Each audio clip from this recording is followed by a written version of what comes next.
She appeared out of the twilight like a ghost, her silhouette outlined against the fading sun. The dusty trail ahead of the old barn seemed endless, and yet, somehow, she had found him. The cowboy, tall and weathered from years on horseback, had seen many things out here in the wild plains, but nothing quite like her. Her eyes, wide and glistening with unshed tears, locked onto his as if searching for salvation. "Please, follow me home," she begged, her voice trembling.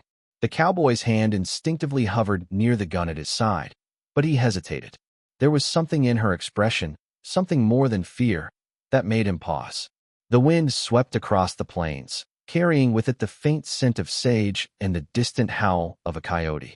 She stepped closer, and he noticed the dirt smeared across her clothes, the fresh scratches along her arms. He had been riding alone for hours, the sun dipping low, painting the sky with shades of blood red and gold. The quiet had been comforting, a simple solitude he had grown used to. But now, with her standing there, fragile and desperate, solitude felt like a distant memory. He had learned long ago not to trust easily, yet the fear in her eyes stirred something he hadn't felt in years, a deep, protective instinct. "Why should I?" he asked, his voice rough but gentle. She flinched at the sound, like a deer caught in the open, yet she didn't back away. Instead, she swallowed hard, her chin trembling, and repeated her plea. You have to. Please." The cowboy squinted, scanning the horizon. There was nothing but rolling hills and the faint outline of the forest beyond. His instincts screamed caution. Out here, alone, there were dangers he couldn't even name. Bandits, wild animals, or worse. There were things that stalked the night, things a man like him had learned to respect. And yet, her desperation cut through every warning.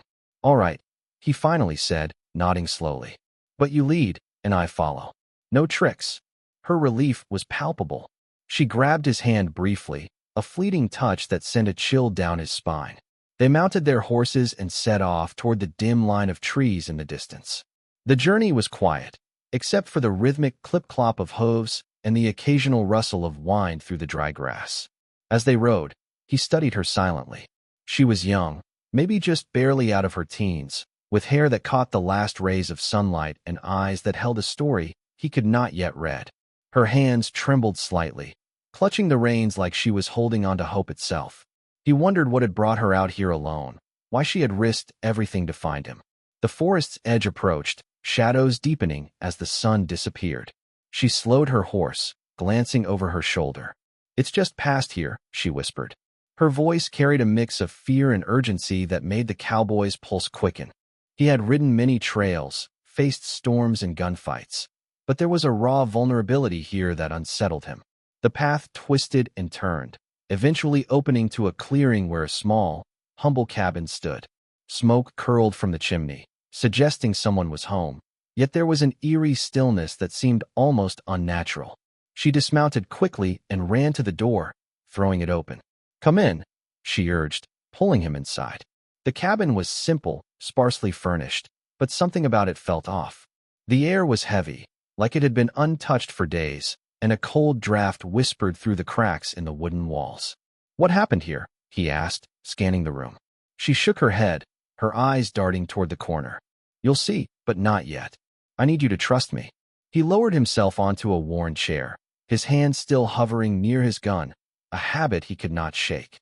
The fire in the small hearth cast flickering shadows, making the cabin feel alive with unseen movements. She paced nervously, biting her lip, as if weighing her words carefully. "I didn't want anyone else to know," she said finally, her voice barely audible. "But they were coming for me. I couldn't stop them." The cowboy leaned forward, intrigued and wary. "Who? What do you mean?"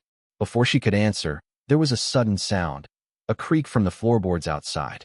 The cowboy stood instantly, muscles tensing. The door rattled slightly, and for a moment, he swore he saw a shadow. "Stay here," he instructed. She nodded, her hands clasped tightly together. He moved to the door, peering through the small window, but the fading light and the thickening darkness played tricks on his eyes. He opened the door slowly, gun raised. The wind whispered through the trees, but there was nothing, just silence. Returning inside, he found her trembling even more. She grabbed his arm, her eyes wide. "They're coming back," she said. And if you're here, you'll be caught too. I need to show you something before they do. He followed her deeper into the cabin, past the small living area, and into a room that had been hastily hidden.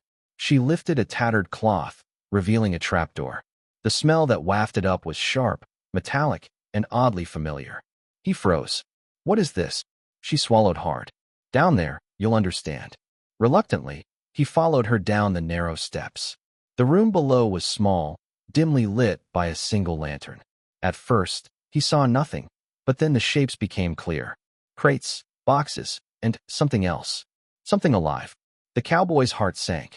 A boy, no older than 12, huddled in the corner, eyes wide with fear. He was bound and gagged, shaking violently. The smell of damp earth and fear filled the space. She's keeping him? He demanded, turning to the young woman. No, she shouted, tears streaming. They were going to take him. He's my brother. Please, you have to help us. The truth hit him like a thunderclap. This wasn't some random girl lost in the wilderness. This was a desperate fight for survival, a family torn apart by forces he hadn't even imagined. And yet, his instincts kicked in. He had faced outlaws, wild animals, and storms, but he had never been tested like this, with lives hanging in the balance. He took a deep breath, assessing their options. The forest beyond offered cover, but the darkness hid dangers. The cabin was small, defensible, but could it withstand a determined attack? Every decision carried weight, and the lives of both siblings rested on his choices. We'll get him out, he said finally, his voice calm but resolute. I don't care who's coming. We'll face them together. Her relief was immediate. She grabbed his hand, squeezing tightly. Thank you, she whispered. I didn't know who else to turn to. They prepared quietly, barricading doors and gathering supplies. The cowboy taught her basic defense, showing her how to use the terrain and shadows to their advantage. She absorbed every instruction, determination replacing fear. The bond between them grew stronger with each passing moment, forged in the fires of necessity and trust. Night fell fully, and the sounds of the wilderness became louder, more ominous. The cowboy stayed alert, listening for any sign of movement outside. Then, faintly at first, he heard it. The crack of a branch, the shuffle of footsteps. They were coming. Stay low, he whispered. Don't make a sound. The footsteps grew closer, deliberate and menacing. Shadows danced across the walls as figures approached the cabin. He positioned himself by the door, gun ready, heart steady despite the adrenaline. The young woman crouched beside him, eyes wide but determined, and her brother huddled in the corner, trembling but safe for now.